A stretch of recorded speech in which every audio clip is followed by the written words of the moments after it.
Amen. Amen. Amen. Tuloy na kanimo. Amen. Ang akong burden. Amen. Ang papamulo. Amen. Ang mausap. Sa kanimo. Amen. O isa. Kawita.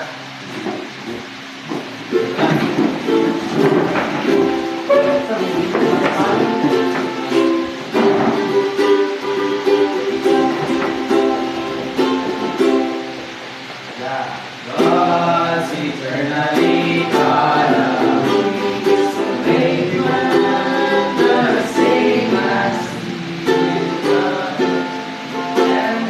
God, and nature, but not in the garden, and to make Himself one with man, one with Him, thus to be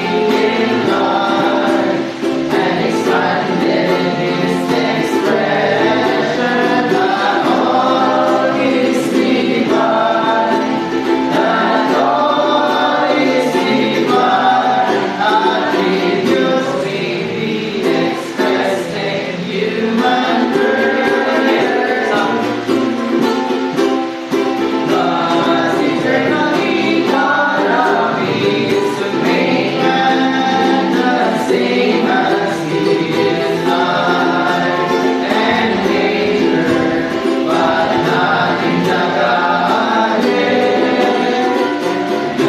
God's eternally God of peace, who made man the same as He is life and nature, but not in the garden, and to make Himself one with man, one with Him, thus to be enlarged and expanded His expression that all is divine, that all is divine, attributes may be expressed in human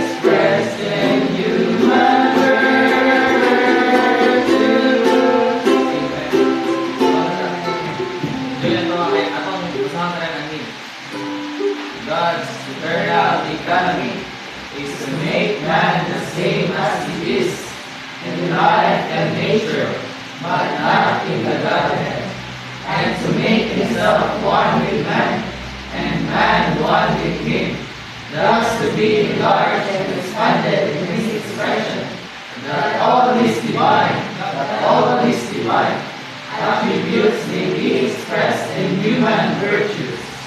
Amen.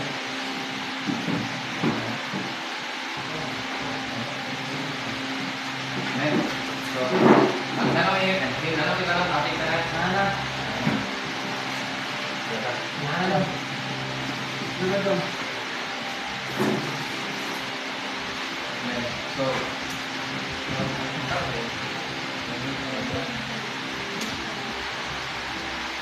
ang atong, di ba, ang ating gawin kay minsan God's eternal economy is to make man the same as He is in life and nature, but not in the Godhead.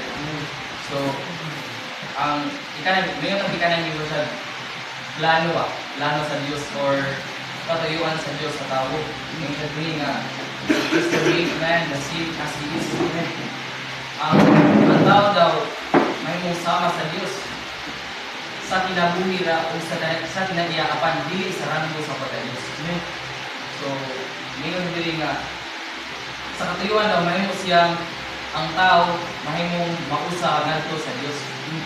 So, mo din ang katayuan sa Diyos nga nung ibuhat niya ang tao, aron dahil mahimong sama niya sa kinabuhi ra o sa kiniya, pero dili sa rango sa pagka-Diyos. Sa iyang pagka-silimbaho na ba? So, hindi tamang may mga tao na may utang simbahan ng tao. Mga atong Diyos na ang mahimong kanang ba? Sana, may mga itong simbahan. Pero, ngayon hindi nga, may mga kasama niya, pinaagi na sa kinabuhi niya sa kinagiya. Dahil mo ang